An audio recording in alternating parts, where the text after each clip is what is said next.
और inside stories के लिए मेरे इस YouTube चैनल को सब्सक्राइब करें और Facebook पेज को भी लाइक करें।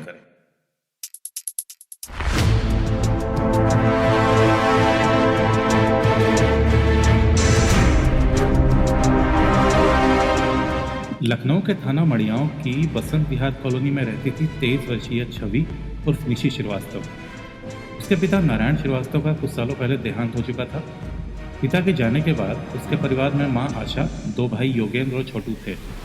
दोनों भाई उससे छोटे थे जो अभी पढ़ रहे थे। पिता के जाने तक छवि ने इंटर पास कर लिया था। उसमें एक गुण ये था कि वो अपनी बातों से कोई भी अपना काम आसानी से करवा लेती थी। पिता के जाने पर अपने खर्चे के लिए उसने नौकरी करने पर विचार किया। वो ज़्यादा पढ़ी लिखी नहीं थी, लेकिन उसे खुद पर काफ़ी भरोसा था। उसे पता था कि आजकल हर जगह नौकरी के लिए उस जैसी खूबसूरत लड़कियों को वरीयता दी जाती है, इसलिए उसने नौकरी की तलाश शुरू की। ये 4 साल पहले की बात है। जल्दी ही उसे गोमती नगर के विपुल खंड में हर्बल दवाइयों की एक कंपनी के ऑफिस में नौकरी मिल गई। ऑफिस के इंचार्ज थे 55 वर्षीय गौतम बैनर्जी। वो गोमती नगर के विराम खंड 5 के मकान नंबर 194 में रहते थे। उनके परिवार में पत्नी अमृता के अलावा इकलौता बेटा आकर्षण था। वो लखनऊ यूनिवर्सिटी से अंग्रेजी में MA कर रहा था। गौतम बैनर्जी पहले एक इलेक्ट्रॉनिक्स कंपनी में काम करते थे, जिसका ऑफिस गोखले मार्ग पर था। लेकिन 2009 में उन्होंने वो नौकरी छोड़ दी और हर्बल दवाएं बनाने वाली एक कंपनी हर्बल लाइफ से जुड़ गई। ये कंपनी चेन सिस्टम से लोगों को जोड़ती थी। इसके बाद गौतम ने विपुल खंड में किराए पर जगह लेकर ऑफिस खोला, जिसमें वो कंपनी की दवाइयों की सेल का काम देखते थे। उनका अच्छा काम देखकर उन्हें कंपनी के ऑफिस का इंचार्ज बना दिया गया था। गौतम बैनर्जी थे तो अधेड़, लेकिन काफ़ी रंग मिजाज के थे। इसका अंदाज़ा इसी बात से लगाया जा सकता है कि अपने ऑफिस में वो खूबसूरत लड़कियों को ही नौकरी पर रखते थे। उनकी रंगीन मिजाजी ऑफिस के लोगों से छिपी भी नहीं थी। छवि नौकरी के लिए जब उनके ऑफिस में आई तो उसकी खूबसूरती देखकर ही उन्होंने अपने ऑफिस में उसको नौकरी पर रख लिया। इसके बाद वो उसके नज़दीक आने की कोशिश भी करने लगे, जबकि उनकी उम्र छवि की उम्र की दुगनी से भी ज़्यादा थी। गौतम छवि के नज़दीक पहुंच पाता उससे पहले एक परिचित युवक सौरभ की छवि से नज़दीकियां बढ़ गईं। सौरभ अक्सर गौतम से मिलने उसके ऑफिस आता रहता था। इसी अनजाने में सौरभ की नज़र छवि पर पड़ी तो उस पर मर मिटा। आखिर एक दिन सौरभ छवि की टेबल पर पहुंच गया और उसे अपना परिचय देकर बात करने लगा। सौरभ ने जब खुद उसके पास आकर बातचीत करनी शुरू कर दी तो वो भी उससे दिल खोलकर बातें करने लगी। फिर वो रोज़ाना ही मिलने लगे। जल्दी ही दोनों को ऑफिस के बाहर भी मिलना जुलना शुरू हो गया। लगातार मिलते रहने से दोनों में प्यार हो गया। परिणाम स्वरूप विवाह के बंधन में बंधने के बारे में वो दोनों सोचने लगे। छवि शादी के बारे में घर में नहीं बताना चाहती थी, इसलिए उसने अपने बॉस गौतम बैनर्जी को सौरभ से शादी कराने के बारे में बात की। उसकी बात सुनकर गौतम ने कुछ सोचा विचारा। उसके बाद गुपचुप ढंग से उसकी शादी सौरभ से कराने को तैयार हो गया। गौतम ने छवि और सौरभ की शादी एक मंदिर में करवाकर इसकी वीडियो रिकॉर्डिंग भी कर ली। शादी के बाद जल्दी ही छवि को सौरभ में कमियां नजर आने लगी। किसी न किसी बात पर सौरभ उसकी ठनी रहती। किसी भी छवि को सौरभ के पहले से मैरिड होने का पता चला तो बात और बिगड़ गई। उसके पहले से शादीशुदा होने से उसकी इस शादी में कोई मायने नहीं रह गया। इसलिए छवि ने सौरभ को हमेशा के लिए छोड़ दिया। शादी के बाद छवि ने अपनी माँ को अपनी शादी के बारे में बता दिया था। तब उसकी माँ को मजबूरन इस शादी को स्वीकृति देनी पड़ी थी। लेकिन जब ये दोनों अलग हो गए तो उसने माँ से कहा कि वो किसी को इस बारे में ना बताए।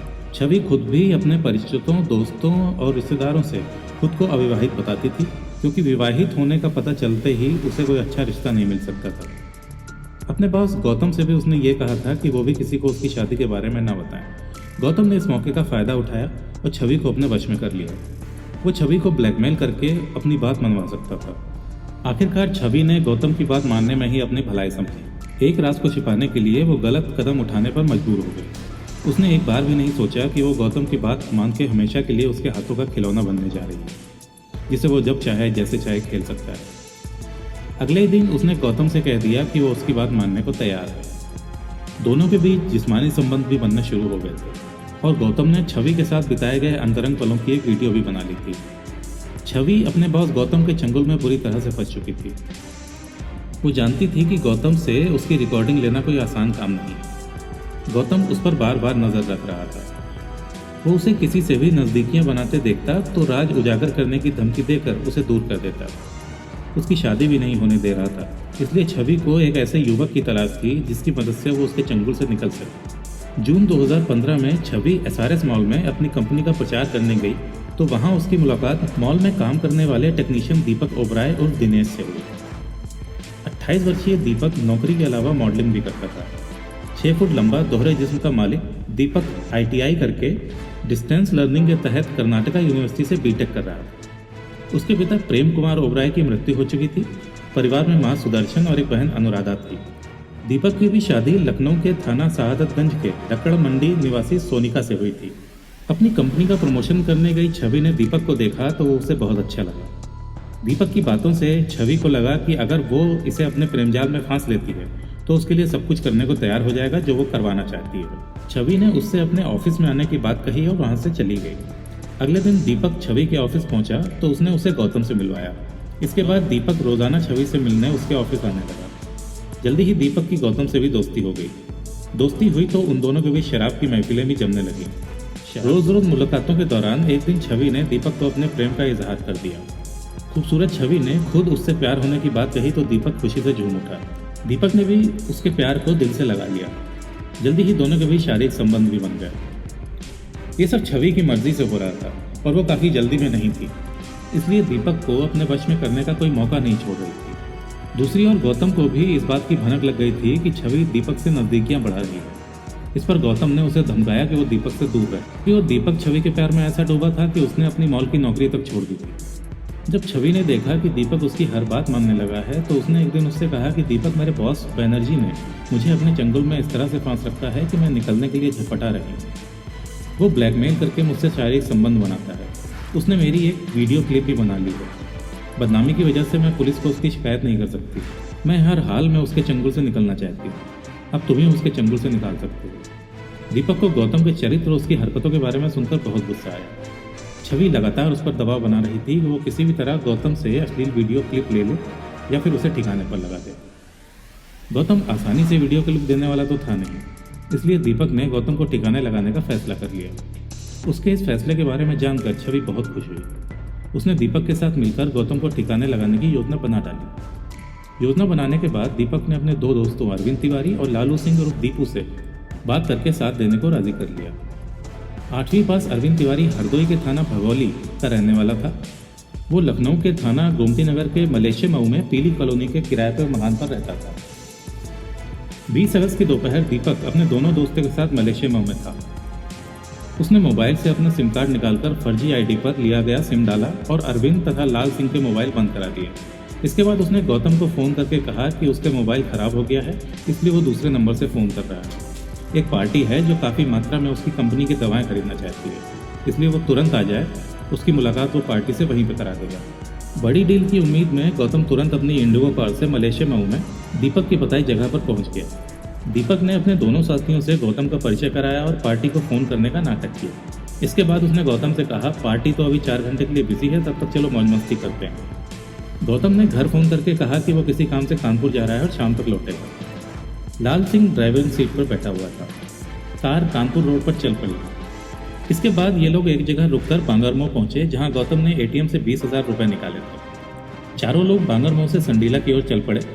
कुछ दूर जाने पर सुनसान जगह देखकर लाल सिंह ने सड़क के किनारे गाड़ी रोक दी। दीपक ने अरविंद के पास रखे कपड़ों में छिपा गड़ासा निकाला और गौतम को धमका कर बोला, तुम्हारे पास छवि की शादी की और जो भी अन्य वीडियो रिकॉर्डिंग है दे दो, नहीं तो जिंदा नहीं छोड़ूंगा। गौतम ने डर के मारे जेब में पड़ी पेन ड्राइव निकाली और दीपक को यह कहकर सौंप दी कि इसी पेन ड्राइव में छवि की सारी वीडियो रिकॉर्डिंग्स हैं।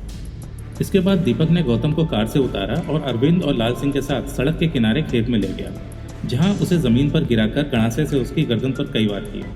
तड़प कर गौतम शांत हो गया और दीपक ने गौतम के शरीर को बुरी तरह से छत विक्षत कर दिया। फिर उन लोगों ने गौतम का मोबाइल उसकी जेब से निकाला और वहां से चल पड़े। लखनऊ हरदोई मार्ग के मध्य में हरदोई का संडीला कस्बा पड़ता है। संडीला से बांगरमऊ होते हुए उन्नाव को एक रास्ता गया हुआ है। उसी रास्ते से बांगरमऊ होते हुए दीपक दोनों दोस्तों के साथ संडीला पहुंचा। वहाँ एक पेट्रोल पंप पर गौतम की कार खड़ी करके ये सभी लोग बस से लखनऊ चले आए, लेकिन सबका गुनाह उजागर हो गया और वो सब पुलिस के शिकंजे में फंस गए।